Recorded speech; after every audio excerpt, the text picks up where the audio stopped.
ভূত তাড়ানোর নামে তরুণীদের সঙ্গে শারীরিক সম্পর্ক গড়া এবং সেই ছবি ধারণ করে ব্ল্যাকমেইল করা। রাজধানীতে এমন কুকর্ম চালিয়ে আসছিলেন ভণ্ড আলেম আহসান হাবিব পিয়ার। শুধু তাই নয়, দুরারোগ্য ব্যাধিতে আক্রান্ত দরিদ্র মানুষের সহায়তার টাকাও আত্মসাৎ করত এই প্রতারক। এসব কর্মকাণ্ড চালাতো সামাজিক যোগাযোগ মাধ্যম ব্যবহার করেই। যমুনা টেলিভিশন ইনভেস্টিগেশন 360 ডিগ্রি টিমের অনুসন্ধানে বেরিয়ে এসেছে এসব চাঞ্চল্যকর তথ্য। সম্প্রতি পুলিশ তাকে গ্রেফতার করেছে। আমি আহসান হাবিব পেয়ার, এইচপিটিভি, ঢাকা, বাংলাদেশ।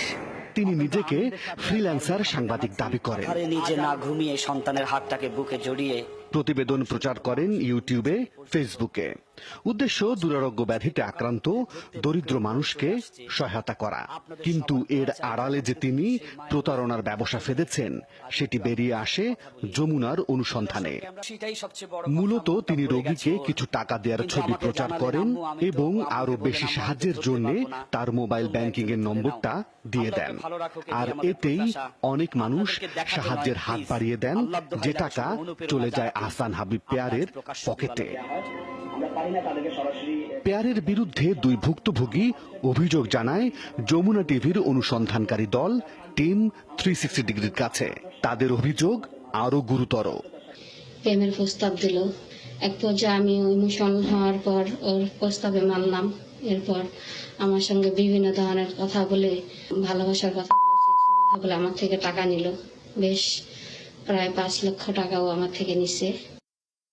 তারপর সুযোগ বুঝে অনৈতিক সম্পর্ক গড়ে ভিডিও করে রাখেন, আর এটি দিয়েও চলে ব্ল্যাকমেইল।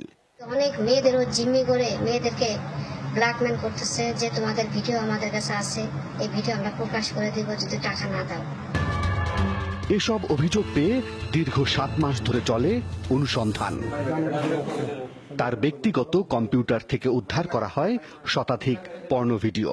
বিভিন্ন ব্যাংক অ্যাকাউন্টে লাখ লাখ টাকা রাখার ডকুমেন্টও পাওয়া যায়, যে টাকা তিনি অসহায় মেয়েদের ব্ল্যাকমেইল করে কামিয়েছেন।